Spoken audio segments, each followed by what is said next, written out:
주 안에 사랑하는 성도 여러분, 그리고 오늘 이렇게 헌신 예배를 드리는 예배 분가원 여러분, 목회자로서 저에게는 어떤 목회의 비전이라고 할 수 있는 게 있습니다. 이것은 꼭 저희 비전이라기보다는 성경적인 비전이라고 할 수가 있습니다. 비전을 한번 우리 화면에 한번 띄워주시면 감사하겠습니다. 우리 한번 저걸 한번 같이 읽어볼까요? 시작. 각 사람을 온전한 하나님의 사람으로 세워 삶의 모든 영역에서 그리스도를 따르는 제자로 하나님의 나라와 영광을 위해 헌신하며 살아가도록 하는 것. 우리 그대로 이걸 띄워놓으시고 잠깐 여기 내용을 잠깐 나누려고 합니다. 제일 처음 비전의 첫 번째 줄이 각 사람을 그리스도 안에서 온전한 하나님의 사람으로 세운다 하는 것입니다. 여러분 이게 어디에 나오는 말씀인지 아시겠습니까? 골로새서 1장 28절 말씀입니다. 골로새서를 보면 사도 바울이 골로새 교회에 전하는 말씀 가운데서 하나님께서 영광의 소망이신 그리스도를 각 사람에게 전파하여 우리가 그리스도를 전파하여 각 사람을 권하고 모든 지혜로 각 사람을 가르치면 각 사람을 그리스도 안에서 완전한 자로 세우려 합니다. 그리스도 안에서 완전한 자로 세우려 합니다. 라고 되어 있습니다. 각 사람을 그리스도 안에서 완전한 자로 세우는 것. 이것이 바로 복음의 비밀을 전파하는 이유고 영광의 소망이신 그리스도를 전파하는 이유라고 성경에 말씀하고 있습니다. 완전한 자가 어떤 사람일까요? 우리말 성경에는 완전한 자라고 번역되어 있지만 사실 다른 곳에는 온전한 사람 이렇게 번역하는 경우들이 더 많습니다. 우리가 완전하다 이러면은 뭔가 좀 완벽주의 같은 느낌이 듭니다. 우린 누구나 완전할 수 없죠. 우린 다 연약한 존재들입니다. 그래서 하나님께서는 우리를 온전한 하나님의 사람으로 세워가십니다. 그래서 완전하다기보다는 온전하다 하는 말이 더 맞을 것입니다. 그렇게 각 사람을 그리스도 안에서 온전한 사람으로 세운다. 그런데 저는 여기에 하나님의 사람으로 세운다 하는 말을 넣었습니다. 그 이유가 무엇일까요?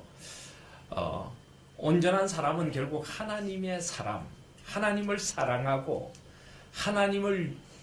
하나님과 깊은 교제를 나누며 하나님을 위하여 살아가는 사람이기 때문입니다.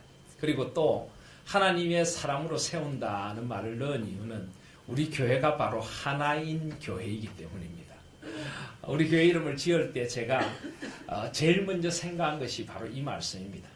하나님의 사람으로 온전해지는 하나님이 원하시는 온전한 자가 되어가는 것. 이 온전하다는 것은 성숙하다 하는 말로도 바꿀 수가 있습니다. 그리스도 안에 한 사람 한 사람이 그리스도를 더 깊이 알아가고 삼위 하나님을 더 깊이 알아감으로 창조주이신 하나님, 구속주이신 하나님, 성령 하나님 앞에서 점점 더 온전한 성숙한 인격이 되어가는 것. 이것이 저희 목회의 첫 번째 비전이고 또 교회의 첫 번째 존재 이유일 것입니다. 이것이 우선순위가 되어져야 합니다. 우리 한 사람 한 사람이 그리스도 안에서 하나님의 사람으로 온전해져 가는 것, 온전한 하나님의 사람으로 세워져 가는 것. 이것이 바로 교회가 되어져야 될 줄 믿습니다. 그리고 이 온전한 사람은 결국 구체적으로 삶의 모든 영역에서 그리스도를 따르는 제자입니다. 그리스도를 따르는 제자. 마태복음 28장 18절 이하에 보시면 예수님께서 주신 지상 대위임령에 예수께서 나와 말씀하이르시되 하늘과 땅의 모든 권세를 내게 주셨으니 그러므로 너희는 가서 모든 민족을 제자로 삼아 아버지와 아들과 성령의 이름으로 세례를 베풀고 내가 너희에게 분부한 모든 것을 가르쳐 지키게 하라. 볼지어다 내가 세상 끝날까지 너희와 항상 함께 있으리라. 예수님께서 우리에게 주신 명령은 모든 민족, 모든 족속을 제자로 만들라는 것입니다. 그리스도의 제자로. 그러니까 삶의 모든 영역에서 그리스도를 따르는 사람을 제자라고 부릅니다. 예수님이라면 어떻게 하실까? 예수님을 바라보면서 예수님이라면 어떻게 하실까? 주님께서 걸어가신 그 길을 걸어가며 그 길이 설사 고난과 아픔의 길일지라도 그리스도의 남은 고난을 우리가 짊어지고 자기를 부인하고 자기 십자가를 지고 그리스도를 따르는 제자가 되는 것. 예수님은 우리를 그냥 그리스도인이 아니라 그리스도의 제자라는 분명한 정체성으로 불러주신 것입니다. 삶의 모든 영역에서 그리스도의 제자가 되어져야 합니다. 특별히 이 신약 성경에 보면은 제자라는 말이 굉장히 많이 나옵니다. 사도행전까지 제자라는 말이 한 300회 이상, 어떤 분의 통계하면 무려 한 350회까지 된다라고까지 할 만큼 제자라는 말이 굉장히 많이 나옵니다. 그런데 서신서로 넘어가면 제자라는 말이 거의 나오지 않습니다. 딱 한 번 고린도전서 15장에 부활에 대한 말씀을 하시면서 내가 받은 것을 먼저 너에게 전하였노니 이는 성경대로 그리스도께서 우리 죄를 위하여 죽으시고 장사 지낸 바 되셨다가 성경대로 사흘 만에 다시 살아나사 게바에게 보이시고 후에 12제자에게와 그 후에 500여 형제에게. 그러니까 이 그리스도께서 부활하신 후에 성천하시기 전에 부활한 모습을 보여주시는 그 말씀에만 딱 한 번 제자라는 말이 나오고 서신서에는 제자라는 말이 전혀 나오지를 않습니다. 그 이유가 무엇일까요? 어떤 학자들은 이렇게 이야기합니다. 그 당시 헬라 그리스 문화 속에서는 제자라는 말이 오해가 될 수 있었다. 그래서 특별히 이 서신서는 이방 세계에 복음이 전해지는 바울의 서신이라는 이런 말씀인데 혹시라도 플라톤의 제자나 무슨 소크라테스의 제자나 어떤 이 철학적인 제자로 오해를 받을까봐 서신서에는 이런 헬라 문화와 섞이는 제자라는 용어를 쓰지 않았다. 이렇게 이야기하는 사람도 있습니다. 또 어떤 학자는 사실 이 제자의 삶이 무엇인가를 보여주는 것이 서신서이기 때문에 서신서에는 제자라는 말 대신 온전함이라 하는 말로 다 바뀌어졌다 하는 것입니다. 예를 들어 에베소서 4장 12절에 보시면 이는 성도를 온전하게 하여 봉사 일을 하게 하며 그리스도의 몸을 세우려 하심이라. 또 에베소 4장 13절에도 우리가 다 하나님의 아들을 믿는 것과 아는 일에 하나가 되어 온전한 사람을 이루어 그리스도의 장성한 분량이 충만한 데까지 이르리라. 그래서 온전한 사람, 온전함으로 바뀌어졌다는 것입니다. 골로새서 1장 28절도 그렇고요. 예를 들어 디모데 후서 3장 16절 17절에도 성경은 모든 성경은 하나님의 감동으로 된 것으로 교훈과 책망과 바르게 함과 의로 교육하기에 유익하니 디모데후서 3장 17절에 이는 하나님의 사람으로 온전하게 하며 모든 선한 일을 행할 능력을 갖추게 하려 함이라. 바로 이렇게 온전함으로 바뀌어졌다 하는 것입니다. 어쨌든 온전한 하나님의 사람은 삶의 모든 영역에서 그리스도를 따르는 제자가 되어져야 합니다. 그러니까 먼저 우리가 하나님의 부르심을 받아 그리스도 안에서 온전한 하나님의 사람이 되어져야 하고 삶의 모든 영역에 나아가서 그리스도를 따르는 제자가 되어서 내 삶의 모든 영역, 특별히 이 개혁주의에서는 하나님의 편만한 주권, 삶의 모든 영역을 강조합니다. 교회에서만이 아니라 교회에서만 신앙인이고 세상 속에서는 세속적인 사람과 다 똑같이 살아가는 것, 이것은 굉장히 잘못된 신앙의 이분법입니다. 우리의 직장에서, 우리의 모든 삶의 자리에서, 심지어는 우리의 취미활동이나 친구를 만나는 자리나 사회활동 모든 자리에서 우리는 그리스도의 제자답게 살아가야 된다. 그리스도를 따르는 제자가 되어져야 되는 것, 이것이 바로 온전한 사람입니다. 그래서 그렇게 될 때 우리 최종적인 목적은 무엇입니까? 하나님의 나라와 영광을 위하여 우리가 선 곳에 나라의 임하옵소서. 하나님의 나라가 임하도록, 하나님의 의와 평강과 희락이 강같이 흐르도록 이 깨어진 세상 속에서 하나님의 다스리심이 임하고 우리를 통하여서 하나님의 나라가 임하도록, 그리고 하나님의 영광을 위해 헌신하며 살아가도록 하는 것, 이것이 바로 교회의 존재 이유이고 성도를 세워가는 이유입니다. 저도 목사로서 이런 비전을 가지고 있습니다. 우리 하나님교회 모든 성도님들 한 사람 한 사람이 그리스도 안에서 온전한 하나님의 사람으로 세워지게 하여 주시옵소서. 그래요. 그들이 삶의 모든 영역, 우리 성도들이 모든 삶의 영역에서 그리스도를 따르는 제자가 되게 하여 주시옵소서. 그리고 하나님의 나라와 영광을 위해 한 생을 헌신하며 살아가는 가장 값지고 복되고 영광스러운 삶을 살아가게 하여 주시옵소서. 이것이 바로 저희 목회의 비전이고 꿈이기도 한 것입니다. 오늘 제가 예배분과 헌신 예배를 드리면서 먼저 이 말씀을 생각하는 것은 우리가 온전한 하나님의 사람이 된다고 할 때 제일 먼저 우리 온전해져야 하는 영역이 무엇일까요? 온전한 예배자가 되어져요. 온전한 예배자. 하나님께서 우리를 부르신 것은 하나님을 예배하는 예배자가 되도록 하기 위한 것입니다. 사실 이 말씀 전체가 사실은 우리 전 존재가 하나님을 예배하고 우리 삶이 온전한 예배가 될 때 바로 이런 비전도 이루어져 간다고 할 수가 있는 것입니다. 그래서 오늘 예배분과 헌신 예배를 드리며 우리가 무엇보다 먼저 온전한 하나님의 사람, 온전한 주님의 제자, 그 가운데 온전한 예배자, 참된 예배자의 삶을 살아가는 그런 예배자가 되기를 소원하는 것입니다. 이제 오늘 말씀을 보시겠습니다. 오늘 말씀을 보시면 그래서 온전한 예배자의 삶이 어떠한가를 오늘 말씀 몇 가지로 보여주고 있습니다. 에베소서 5장 15절을 보시면은 그런즉 너희가 어떻게 행할지를 자세히 주의하여 지혜 없는 자같이 하지 말고 오직 지혜 있는 자같이 하여 세월을 아끼라. 때가 악하니라 라고 하는데 무엇보다 먼저 세월을 아끼라. 때가 악하니라. 그리스도의 제자는 세월을 아끼는 사람이 되어져야 합니다. 온전한 예배자는 세월을 아끼는 사람이 되어져야 합니다. 근데 여기 세월을 아낀다는 게 무슨 말일까요? 여기 세월이라고 하는 것은 이 시간이라고 하는데요. 이 세월, 이 기회라고 또 번역이 될 수 있는 말입니다. 이 세월을 아끼라는 것은 아낀다 하는 말은 원래 원어로 하면 구속한다, 속량한다 이런 말이 있습니다. 그러니까 세월을 살아, 기회를 살아 이렇게도 번역이 될 수가 있습니다. 도대체 기회를 살아는 게 무엇입니까? 시간에는 두 가지가 있습니다. 막연히 흘러가는 시간들이 있습니다. 그 시간을 헬라어로는 크로노스라고 합니다. 영어로 크로놀로지, 연대라든지 이 일종의 흘러가는 일반적인 시간 이런 것을 크로노스라고 부릅니다.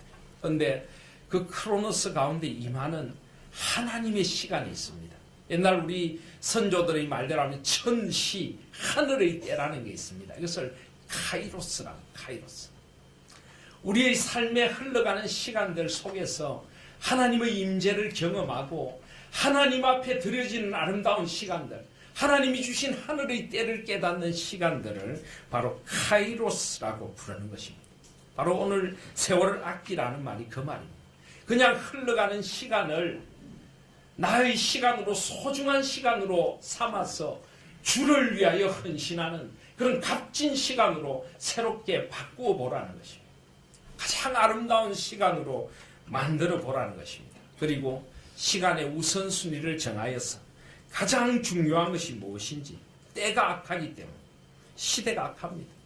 온갖 세상의 것들이 우리의 마음을 흔들어 놓고 유혹하고 있습니다. 이 악한 시대에 우리는 자칫하면은 우리의 소중한 시간들을 허비하고 또 의미 없는 것들에 쓰기가 쉽습니다.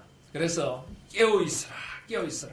오늘 15절에 보시면 그런즉 너희가 어떻게 행할지를 자세히 주의하여 지혜 없는 자같이 하지 말고 오직 지혜 있는 자같이 하여 세월 아끼라. 때가 악하니라. 또 17절에도 그러므로 어리석은 자가 되지 말고 오직 주의 뜻이 무엇인가를 이해하라. 주님의 뜻이 무엇인가를 이해하고 주님의 뜻에 맞추어서 우리의 주어진 시간들을 소중하게 사용하고 삶의 우선순위를 정하여서 소중한 것부터 주님의 나라를 위하여 우리의 시간을 아름답게 써라 하는 것이 바로 오늘 말씀입니다.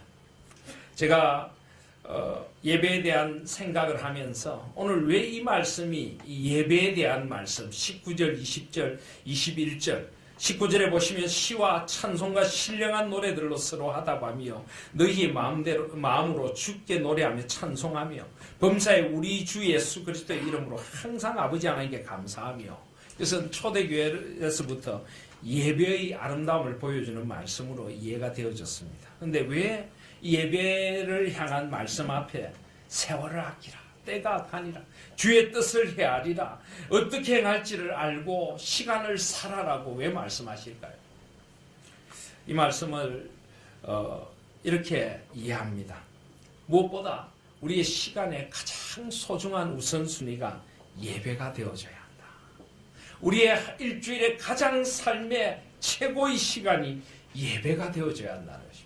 하나님께 영광을 돌리는 시간이 우리의 가장 우선순위가 되어져야 하고, 그 영광을 돌리는 시간을 위하여 우리가 최선을 다하여 준비하고 하나님 앞에 최고의 예배자로 서는 것, 그것이 바로 시간을 가장 소중하게 쓰는 일이고 시간의 우선순위가 예배가 되어져야 한다. 그것을 일깨워 주시는 말씀이 아닐까 하고 생각을 하는 것입니다. 그렇습니다, 여러분.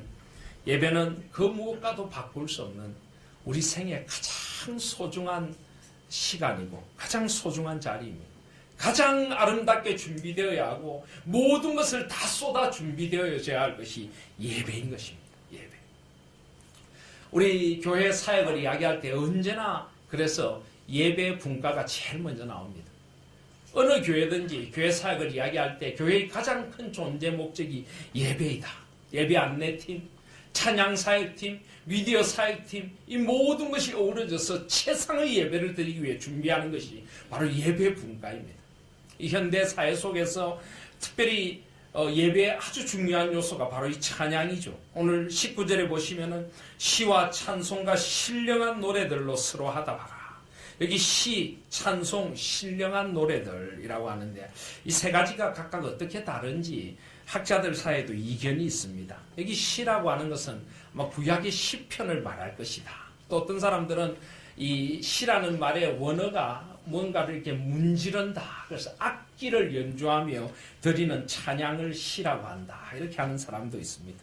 또 찬송이라고 하는 것은 그 당시 익숙한 어떤 곡조들의 기독교적인 또 성경의 가사를 붙여서 부르는 그런 것들, 뭐 지금으로 치면 복음송, CCM 같은 것이라고 할 수도 있다. 이렇게 하기도 합니다. 또 신령한 노래들이라고 하는 것은 사실 노래들이라고 되어 있지만 송시, 하나님 앞에 그 시에다가 곡을 붙여서 하나님 앞에 드리는 일종의 말씀의 노래들, 이렇게 부를 수도 있다라고 합니다. 어쨌든 이것은 찬양의 모든 장르를 일컫습니다. 그러니까 온전히 충만한 찬양을 드리라. 모든 찬양을 하나님께 영광이 되는 찬양으로 돌리고 악기와 노래 소리와 우리가 가진 이 말씀과 모든 것들을 함께 합해서 하나님을 찬양하도록 하라. 이렇게 볼 수가 있습니다. 그래서 이 예배에 있어서 찬양 사역이라는 게 얼마나 중요한지 모릅니다. 이 찬양을 하나님 앞에 정성껏 준비하여서 정말 하나님의 영광과 기쁨을 위하여 나의 어떤 목소리나 나의 실력을 자랑하려는 것이 아니라 사람에게 뽐내려는 것이 아니라 오직 순전한 마음으로 하나님만을 바라보고 오직 하나님의 영광을 위하여 정성껏 준비하여 드려지는 찬양, 바로 이런 찬양으로 서로 하답하라. 서로 하답하라. 찬양대가 찬양을 드리기도 하고 또 서로 하답하기도 하고 너희의 마음으로 주께 노래하며 찬송하라. 마음으로, 마음 깊은 곳에서 주께 노래하며 찬송하도록 하라라고 말씀합니다. 바로 이런 찬양 사역팀의 중요성을 일깨워주는 것입니다. 그리고 이 현대를 살아가면서 예배에서 가장 중요한 요소인 말씀의 선포, 또 이 예배가 온전한 하나님 안에서 함께 드려지는 공동체 예배가 되기 위해서는 미디어, 방송 사역이 또 얼마나 중요한지 모릅니다.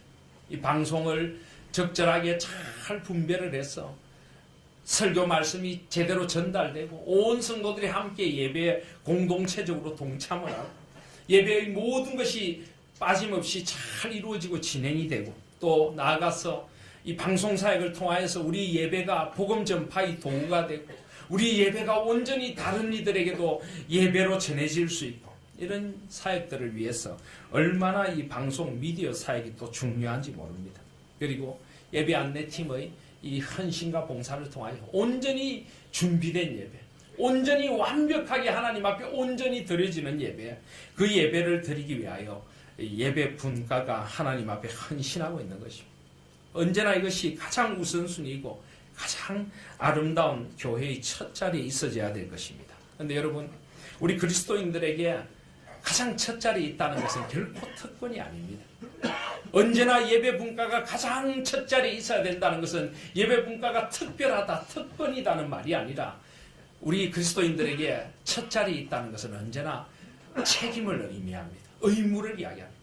가장 헌신해야 하고 가장 잘 준비되어져야 하고 온 성도들이 다른 것은 다 상대하되어도 절대적으로 해야 할 예배에 온전히 집중할 수 있도록 우리가 예배 분과가 함께 섬겨야 될 줄 믿습니다. 우리의 시간을 소중히 여기고, 그래서 예배의 시간들도 하나님 앞에 그 소중한 시작부터 마침까지 온전히 드림이 되어질 수 있도록 해야 하고, 예배의 모든 것이 초점이 맞추어져서 하나님 앞에 드려져야 합니다. 바로 이것이 온전한 예배자의 삶이고 또 온전한 제자의 삶이 되어져야 하는 것입니다. 사랑하신 여러분, 오늘 이렇게 헌신하는 우리 예배 분가원 여러분, 그리고 사랑하는 성도 여러분, 우리의 삶의 우선순위, 또 우리의 모든 것의 가장 중심이 예배에 있을 수 있기를 소원합니다. 그리하여 온전한 예배자가 되기 위하여서 모든 것을 하나님 앞에 드리고 준비하고 헌신할 수 있는 우리 예배 분과가 되고, 그것이 하나님 앞에 가장 영광스러운 책임이고 직임임을 잊지 마시기를 바랍니다. 또 예배에 있어 굉장히 중요한 것 하나가 있습니다. 18절 말씀입니다. 술 취하지 말라. 이는 방탕한 것이니 오직 성령으로 충만함을 받아라. 여러분, 우리의 모든 예배는 삼위 하나님께 드리는 예배입니다. 삼위 하나님께서 성부 하나님은 예배의 창조주가 되십니다. 성부 하나님께서 온전히 온 세상을 창조하셔서 위대하신 하나님을 찬미하도록 만들어 주셨습니다. 온 세상의 모든 피조물들이 하나님을 찬양하도록 성부 하나님은 창조해 주신 것입니다. 그리고 인간들이 죄를 지음으로 말미암아 하나님께 돌려야 할 영광을 세상과 썩어질 것들에 돌리는 존재가 되고 말았습니다. 그런 우리들을 예수를 위해서 불러주셔서 다시 한번 하나님의 전에 나가 예배할 수 있도록 만들어 주셨습니다. 예수 그리스도께서 십자가에 못 박혀 돌아가실 때 성소 안에 지성소와 성소를 가로막고 있던 휘장이 둘로 갈라졌습니다. 예수 그리스도께서 바로 우리를 그 십자가의 피로 갖추고 사셔서 우리를 성부 하나님께 드리는 예배의 자리로 우리를 다시 한번 인도해 주셨음을 말하고 있습니다. 그래서 히브리서 10장 19절 20절에 보시면, 그러므로 형제들아 우리가 예수의 피를 힘입어 성소에 들어갈 담력을 얻었나니 그 길은 우리를 위하여 휘장 가운데로 열어놓으신 새로운 살 길이요 휘장은 곧 그의 육체니라. 예수 그리스도께서 친히 우리에게 성소에 들어갈 담력을 주시고 우리에게 살 길을 주셔서 우리가 예배자가 되도록 해주셨습니다. 그리고 성령 하나님께서 지금도 우리 가운데 함께 하시며 진정한 예배로 우리 마음이 성령으로 충만하게 하시고 온전한 예배자가 될 수 있도록 우리 모든 머리끝부터 발끝까지 오감을 충만하게 하셔서 우리가 진정한 예배자가 되도록 만들어주시는 분은 성령 하나님이십니다. 그래서 오늘 18절에 보시면 술 취하지 말라. 이는 방탕한 것이니 오직 성령으로 충만함을 받아라. 여기 술 취하지 말라라고 하는 것은 알코올, 술도 되겠지만 세상에 취하지 말라. 세상에 취하지 말라. 예배를 방해하는 것 가운데 하나가 무엇입니까? 세상에 우리의 마음을 빼앗기는 것입니다. 예배를 몸은 예배의 자리에 나와 있어도 온갖 세상의 것들로 우리의 마음이 가득 차 있으면 하나님을 참으로 예배할 수가 없습니다. 우리의 마음을 불꽃 같은 눈으로 감찰하시는 하나님께서 보시기에 우리의 마음의 중심이 예배자로 서 있지 않으면 우리는 아벨의 예배가 아니라 가인의 예배를 드리는 자가 될 수가 있는 것입니다. 그래서 세상에 취하지 말고 성령으로 충만함을 받아라. 오직 성령 하나님, 성령 하나님은 거룩한 영이십니다. 우리를 회개하게 하시는 영이십니다. 말씀으로 우리를 채우시는 영이십니다. 이 성령 하나님으로 충만함을 받을 때 우리가 온전한 예배자가 될 수 있는 것입니다. 특별히 여기 성령으로 충만함을 받으라 하는 것은 원래 원어로 보시면은 현재 수동태입니다. 현재 수동태 분사형을 쓰고 있습니다. 수동태 명령형을 쓰고 있습니다. 분사형이 아니라 수동태 명령형을 쓰고 있습니다. 현재 수동태 명령형을 쓰고 있습니다. 이것이 굉장히 의미가 있습니다. 성령 하나님은 우리가 마음대로 할 수 있는 분이 아니십니다. 하나님이시기 때문에 그분의 주권적인 역사로 우리를 충만하게 하시는 분이십니다. 그래서 수동태입니다. 수동태. 우리가 이상한 신비로운 집회 가면은 강사들이 성령을 받으라. 아주 외람된 것입니다. 자기가 무언데 감히 성령 하나님을 가라 말라 하는 것입니까? 성령 하나님은 하나님이십니다. 주권적으로 임하신 하나님이십니다. 그래서 수동태입니다. 그런데 수동태 명령형입니다. 분명히 하나님이 주권적으로 성령을 부어주시지만은 그러나 그 성령 하나님을 받으라는 것은 명령형입니다. 반드시 받아야 합니다. 성령 하나님의 충만하심을 사모해야 한다는 것입니다. 우리가 그릇이 깨끗하지 못하고 더러워서 우리 가운데 계신 성령 하나님이 역사하지 않는다면 회개해야 되는 것입니다. 거룩한 그릇으로 하나님 앞에 서야 합니다. 하나님의 은혜를 사모해야 합니다. 성령 하나님께서 우리를 주장하여 주시기를 무릎 꿇고 기도해야 될 줄 믿습니다.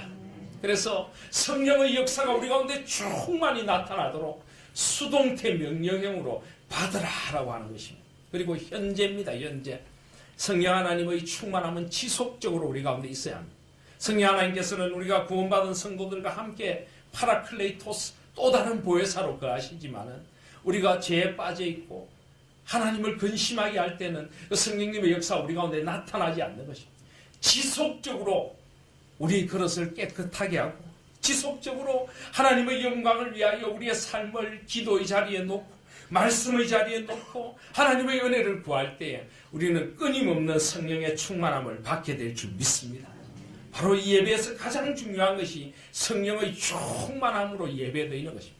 예배는 성령 하나님의 임재가 나타나야 합니다. 예배의 시작부터 마침까지 성령 하나님께서 우리 마음을 충만하게 지배하였어 오직 삼위 하나님의 영광만 바라보고 예수 그리스도의 십자가와 부활의 연애가 중심이 되는 구속 사건이 이 예배 가운데도 일어나야 하는 것입니다. 하나님의 창조의 그 은혜를 노래하고 예수 그리스도의 구원의 은혜에 감격하여서 성령의 충만함으로 드리는 예배, 바로 그런 예배가 우리에게 있기를 소원합니다.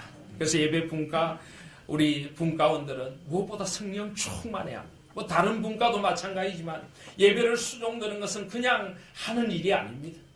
예배의 안내부터 찬양과 이 멀티미디어 사역과 모든 것이 성령 충만해야 돼요.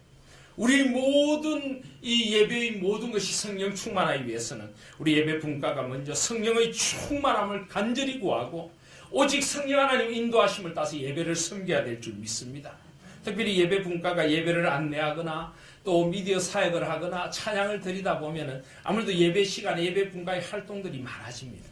그런데 예배 분과원들이 성령 충만하지 않으면은 예배를 이끌어 가시는 성령님을 거스를 수가 있습니다. 자기도 모르게 예배의 분위기를 해치거나 예배에 방해가 되거나 자기 열심히 예배를 잘못하면 그르칠 수도 있는 것입니다. 그래서 성령 충만해야 합니다. 하나님의 뜻을 헤아려야 하는 것입니다. 무엇이 하나님의 영광을 위한 예배에 적합한 나의 봉사인가를 잘 깨닫고 헤아려서 봉사하실 수 있는 우리 예배 분과가 되시기를 바랍니다.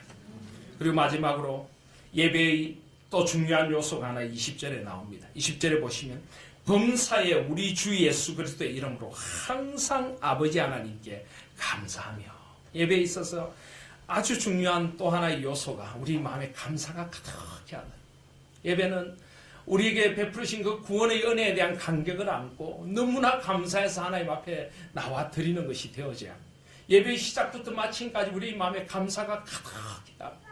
예배로 불러주신 그 시간 감사합니다. 그 예배의 시작하면서부터 가슴 벅찬 감격과 감사를 안고 나를 예배자 되게 해주시고 나 같은 사람을 불러서 하나님을 예배하게 해주신 그 은혜에 대한 감격과 감사가 우리 마음에 가득해야 될 줄 믿습니다. 예배를 계속하면서 계속 우리에게는 더 감사가 넘쳐야 합니다. 나로 하여금 찬양을 하게 하시는 은혜가 감사하고 나에게 이런 삼위 하나님을 믿는 신앙 고백을 할 수 있도록 해주시는 은혜가 감사하고 나의 죄를 고백하고 나의 죄를 용서해 주시는 하나님의 은혜가 감사하고, 말씀을 듣고 이 말씀을 따라 헌신할 수 있고 우리의 헌신을 받아주시는 하나님의 은혜가 감사하고, 우리를 삼위 하나님의 이름으로 복주어 내어 보내시는 하나님의 은혜가 감사해서 예배를 계속할수록 우리 마음에 더욱 감사가 터져나와야 될 줄 믿습니다. 그런 은혜와 감격과 감사가 가득한 우리 하나님의 예배가 될 수 있기를 소원합니다. 그래서 우리 예배 분과원들에게 무엇보다 감사가 있어야 돼요. 내가 예배를 수종될 수 있는 그런 은혜를 나에게 베풀어 주셨다.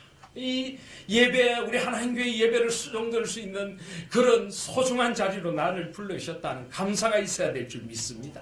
예배 안내를 하며 찬양을 드리며 미디어 사역을 하면서 여러분들도 예배자가 되셔야 합니다. 예배를 그냥 돕는 자가 아니라 하나님 앞에 예배하며 감사하는 자리가 되어져야 될 줄 믿습니다. 그래서 그런 감사의 예배자들이 될 때 우리 예배가 진정 하나님이 기뻐하신 예배가 될 것을 믿습니다. 그리고 예배의 마침은 삶의 송영이 되어져야 합니다. 오늘 예배의 본문 가운데 21절에 보시면 그리스도를 경외함으로 피차 복종하라. 이 말씀이 왜 나올까요? 예배는 수직적으로 삼위 하나님께 온전히 올려드리는 것입니다. 그런데 예배는 수직적인 요소만 있는 것은 아닙니다. 이것이 언제나 우선이 되어져야 하지만은 수평적으로 우리 공동체가 함께 예배를 드립니다.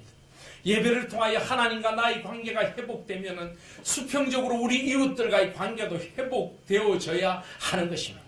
예배는 우리를 변화시켜야 합니다. 나를 변화시켜서 피차 그리스도를 경외함으로 피차 복종하라. 이 복종하라의 제일 첫 번째 대상은 5장 22절 이하에 보시면 아내들과 남편들입니다.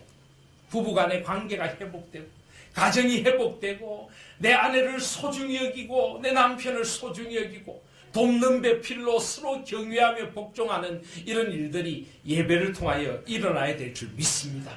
그래서 우리 예배를 통하여 우리의 삶이 근원적으로 변화를 받아서 하나님의 기뻐하시고 온전하신 뜻이 무엇인지를 깨달아 우리 삶을 하나님 앞에 거룩한 산제사로 드리는 그런 삶의 예배, 삶의 송영도 우리에게 반드시 있어져야 한다는 것을 오늘 말씀으로 우리에게 가르쳐 주십니다. 그러므로 형제들아, 내가 하나님의 모든 자비하심으로 너희를 권하노니 너희 몸을 하나님이 기뻐하시는 거룩한 산제물로 드리라. 이는 너희가 드릴 영적 예배니라. 너희는 이 세대를 본받지 말고 오직 마음을 새롭게 함으로 변화를 받아 하나님의 선하시고 기뻐하시고 온전하신 뜻이 무엇인지 분별하도록 하라. 그런 예배, 그런 예배가 우리 하나님 교회에 차고 넘칠 수 있기를 소원합니다. 이제 말씀을 맺습니다. 여러분들은 그리스도 안에서 온전한 사람으로, 하나님의 사람으로 세워져 가고 있습니까? 삶의 모든 영역에서 그리스도를 따르는 제자가 되어지고 있습니다. 하나님의 나라와 영광을 위하여 헌신하며 하나님의 영광을 위하여 한 생을 살아가고 있습니까? 그리고 온전한 그리스도의 제자로서 무엇보다 먼저 온전한 예배자이십니까? 우리의 시간에 가장 우선순위, 가장 값진 시간이 하나님께 예배드리는 시간이 되고 그 시간을 위하여 우리의 모든 삶의 초점을 맞출 수 있는 온전한 예배자들이 되시기를 바랍니다. 그런 우리 예배 분과가 되시기를 바랍니다. 성령 충만하여 우리 마음이 찬양과 감사로 가득하고 하나님의 영광으로 가득하여 우리 전 존재가 하나님을 찬미하는 그런 예배를 드리실 수 있기를 소원합니다. 그리고 예배가 우리를 변화시켜서 그리스도를 경외함으로 피차 복종하는 우리 삶의 예배로 나아가는 그런 예배가 드려지기를 소원합니다. 그런 예배를 수종드는 우리 예배 분과가 될 수 있기를 소원합니다. 그리하여 하나님께서 보실 때 우리 하나님 교회 예배, 참 우리 하나님 교회 예배가 진정 나를 경외하는 예배구나 하고 하나님 앞에 거룩한 예배자로 칭찬 듣는, 온전한 예배자로 칭찬 듣는 우리 하나님 교회와 우리 예배 분과가 되실 수 있기를 주님의 이름으로 축복드립니다. 아멘.